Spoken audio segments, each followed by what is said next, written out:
Catalyst is not the pain itself. Catalyst is the moment pressure reveals the pattern you already fall back on when life gets hard. That difference matters because many spiritual people hear the word catalyst and start treating every hard moment like a quiz they are supposed to pass immediately. They rush to extract wisdom before they have even regained steadiness. The result is not growth.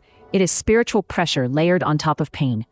Working with catalyst in a mature way means learning how to notice what pressure exposes without forcing yourself into instant meaning. There are 3 distinctions that make this clearer. First, catalyst is exposure, not instruction. A difficult moment reveals your habits, fears, defenses, and attachments, but it does not automatically tell you what to do next. Second, regulation comes before interpretation. If your body is flooded, your mind will call panic intuition and call shutdown discernment. Third, repeated response matters more than one dramatic moment. Growth is usually formed by how you return, reflect, and choose after pressure, not by how impressive you sound while you are still in it. That is why catalyst should be approached with honesty before meaning. Ask, what did this situation bring to the surface in me?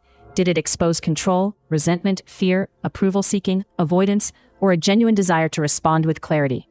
Those questions are more useful than asking, what is the cosmic message, 5 seconds after impact? Imagine someone receives harsh criticism at work. Outwardly, they want to be grounded and mature. Inwardly, they are spiraling. Their chest tightens, they replay the conversation, they start drafting defensive replies in their head, and they quietly build a case for why they were misunderstood. The catalyst is not merely the criticism. The catalyst is the exposure of the pattern that appeared under pressure.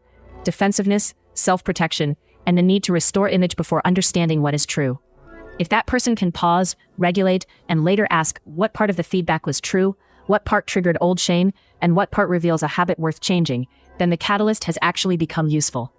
But if they immediately perform wisdom, deny the emotional impact, or collapse into self-attack, then the pressure has exposed the pattern without yet being worked with consciously. The distortion appears when people use spiritual language to skip the honest middle. They call overwhelm a download. They call avoidance discernment. They call passivity surrender. They call unprocessed pain growth. That is not working with catalyst. That is protecting the ego with better vocabulary. Another distortion is turning every hard event into proof that you are failing spiritually. That also misses the point. Catalyst is not a scoreboard. It is information. It shows you where you are resourced, where you are fragile, and where repeated patterns still govern your choices. If you treat every exposure as a verdict, you will become more afraid of truth, not more available to it. Ask yourself, when this principle becomes difficult in real life, what do I tend to protect first? My image, my comfort, or my conscience? The answer usually reveals more than the theory alone. A useful spiritual framework should make a person more accountable, more humane, and more grounded in truth. If the teaching is real, it should sharpen observation, not blur it. It should help someone meet pain, power, and responsibility with greater maturity. If that reflection question surfaced something real for you, put one word for it in the comments. Subscribe to the AEON Keys, and I will build the next episode around one of the real-life pressure patterns viewers are working with most.